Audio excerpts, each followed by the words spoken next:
De gyldne tider med pensionister i fyldte busser til grænsebutikkerne er forbi. Antallet af busture fra Danmark til Tyskland er faldet med en fjerdedel faktisk. Nu skal vi møde tvillingerne Pia og Peter Andreasen fra Viby.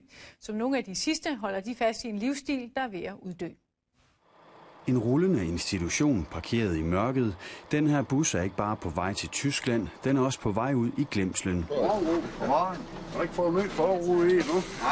Det er onsdag i Aarhus, og de tomme sæder er i overtal. Turen går mod grænselandet mellem dåseøl og traditioner.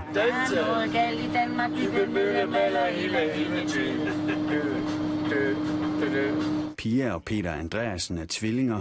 Hver anden onsdag sidder de på den samme slidte plads i den gule bus fra Tykær. Lad være med det der. Må ikke røre ved bordet. Er det fordi, vi er tvillinger? Nej. Nå. Jeg er ældre end dig, dog.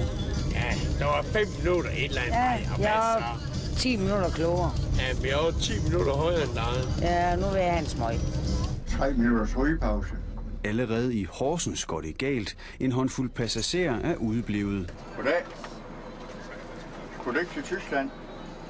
Det var lidt udeblivelser i dag.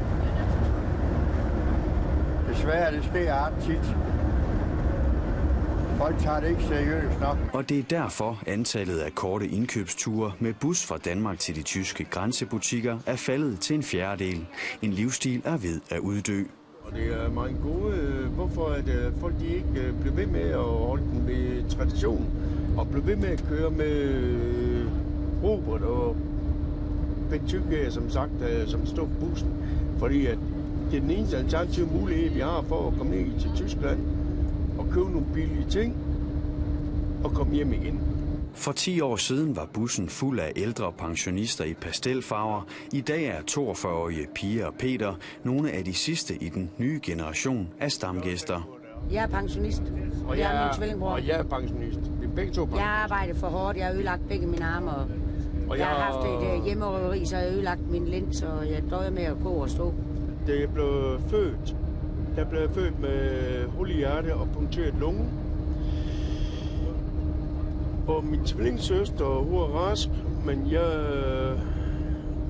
jeg har så levet med det, og vi har så... vi skulle officielt have været trillinger, men den sidste satte på min lunge.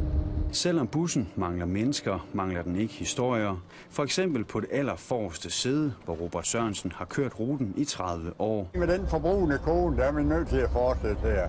Hun har et vandkølet dankort. Bag enhver stor buschauffør sidder der en kvinde med en termokande. Hun hedder Ulla Sørensen og er Roberts kone. Jeg er holdt på arbejde og går hjem, og så synes Robert, at han godt vil have mig med sådan om onsdagen. Og det vil jeg også gerne. Ja, men han kunne jo ikke undvære her. Hun er jo... Jamen, hun hører med.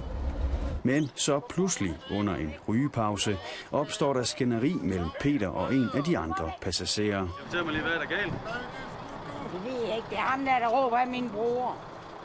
Og så vil han smage min bror, når vi kommer til Viby. Det kan han bare gøre. Min mand, han står dernede.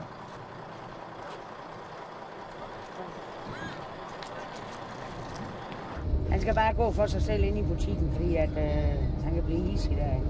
Nej, bare lidt så. Når folk de skubber sådan, så bliver han galt eller stopper op.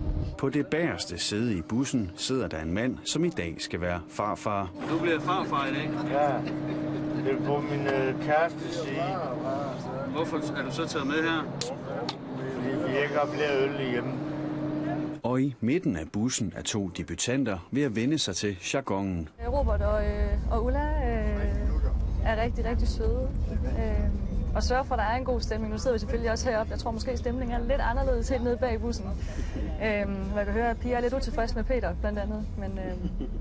Men jeg synes, at der sådan generelt er en god stemning her. Kort før grænsen er Pia blevet så træt af Peter, at hun har sat sig forrest i bussen. De kan ikke sidde dernede, når de skændes og sådan set. De ikke høre. Mit liv det er for kort til skænderi nu. Det skal nu vise sig, om de 2 tvillinger kan samarbejde om en indkøbsvogn i grænsebutikken Flækgaard. Der er ikke ret mange mennesker. Nej, det er dejligt. Det er dejligt. For klaustrofobi alle de mennesker. Skal vi op og have øl op? Hvor har I det her flæskesvær henne? Til 5 kroner. Går bare længere nedad, og så er der en ø i de hvide kasser. Okay, mange tak skal du have. Skal vi så op og hente nogle bajser? Ja, her, når han er sådan. Det skal han fare rundt og blive hissig alt det. Bryder jeg mig ikke om. Jeg kan godt lide at slappe af. Gå og glo. For det smager lort, mand. Når min søster og mig, vi er hernede, så går vi altid lige ind og båd på gratis. Jeg drikker kun rødvin om aftenen. Jeg skal have de der flasker sprut, der er 2 for 100. Det var der gajol, og så var det mere. Det er fiskefjæs, eller hvad det her. Der er smagsprøve, det er noget, jeg lige se. Tager vin og vejr. Ej, alle dem der, de smager godt. Smager godt alle sammen, mand. Op til dem op. Ja, det er for sent nu.